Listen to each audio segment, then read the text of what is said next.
asking me to do a review about the EcoFlow Wave2.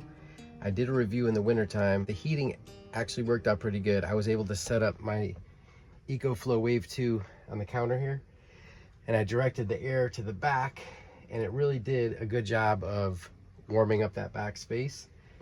However, now it's summertime. So right now the van temperature is 105. So yeah, it's steamy hot in here, but for this test, I want to know, will this cool the van down now that the sun is setting? And number two, how long is the battery going to last?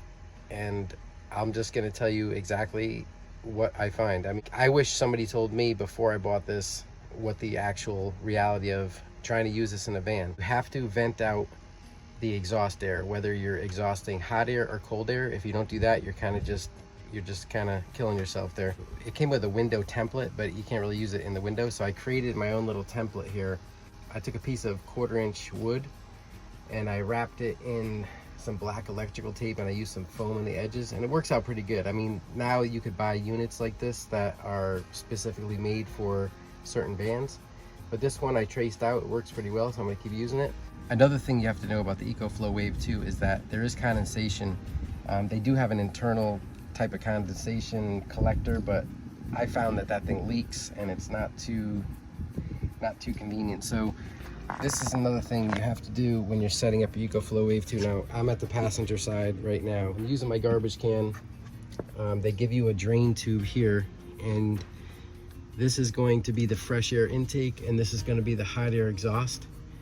And this configuration is pretty much one of the only things you could do with the EcoFlow Wave2. You have to take up one of your seats. You have to make sure that you externally drain this into something so you don't wake up and have a puddle.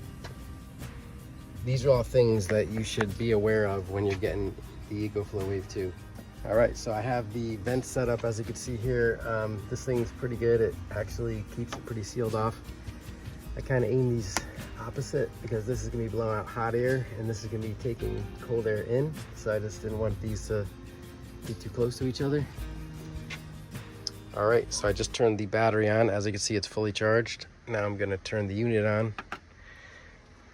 I have the set temperature for 60. It is currently 95 degrees in here according to this. Let me check this and see how accurate that is. Yeah.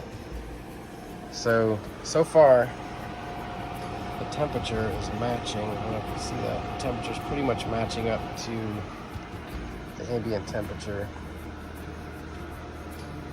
of this space here.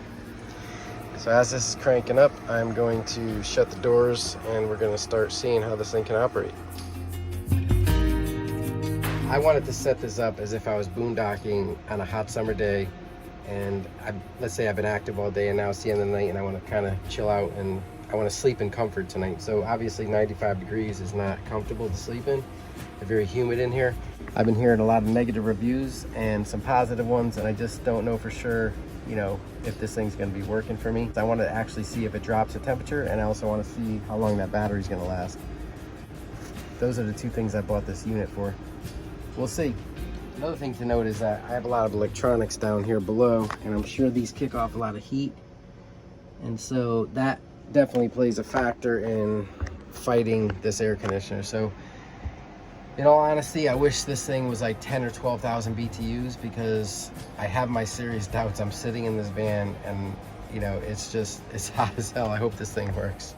One thing I did notice as I'm running this is that exhaust pipe was getting super hot. Now I don't have anything to insulate it with, but I did find a towel, so I'm just going to throw a towel over that to try to keep this from radiating heat and actually causing a little bit of a problem. So this does have a cover, and this pipe does connect to that, but you can only connect one or the other. And you know, unfortunately, you have to direct the hot air out, or you're just gonna be driving yourself nuts. I don't know why they didn't supply this other one so I could direct this to the back.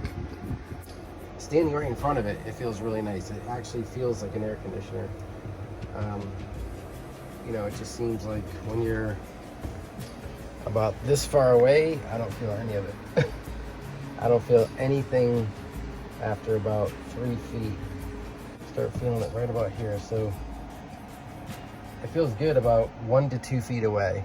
As you can see, I am sweating in here. This is not too comfortable, so I'm gonna jet. I'm gonna take off out of the van. I can actually check through the app what's happening, the ambient temperature in the van, as well as the output and all that. I can check the battery level. So instead of suffering out here in this van, I'm gonna go ahead inside. So let's check some numbers on the EcoFlow Wave2 itself, and then we're gonna compare it to the ambient temperature in the back of the van and in the front here. What this says, 83. So that's pretty much staying accurate. Let's turn this light on and see what we got here. Yeah, so back here we're still at 94 degrees. It's just too hot. It's miserable. It's humid back here. 94 degrees back there, and it's 83 degrees up front. Is that heat coming from underneath there just gonna cancel out this whole thing? I mean, everybody who's boondocking is gonna have pretty much a lot of electronics. I suppose I could shut my inverter off. So I'm gonna let this run for like another hour. It's 9 o'clock right now. I'll report back to you about 10 o'clock and see what happens.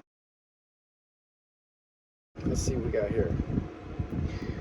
So the temperature is 79 degrees up front here, and it feels very good. It feels, there's no humidity at all right where I'm standing. As I walk towards the back of the van, starting to feel that wall of heat right here. And unfortunately, I feel very humid right here. And it is still 91 degrees.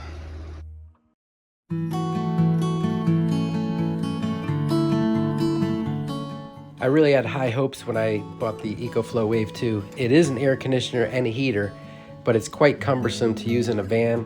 I mean, having to set up the drain tube and worrying about condensation and hooking up the vents every day, I don't know. So my final take on the EcoFlow Wave2, is this made for van life? I wouldn't buy this unit. The fact that they didn't give you a vent to direct this a little bit closer where you need it, kind of a fail on their part. I wish they had supplied with another pipe.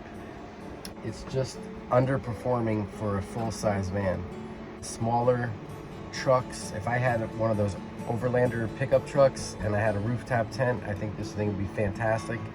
I think that if you had a minivan, a car, a tent, this is a great solution. So as of right now, still looking for a great solution for boondocking.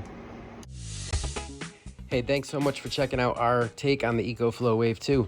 We're going to be doing some more reviews, honest reviews, coming up in the future. If you like, check us out again at Shelter in Places.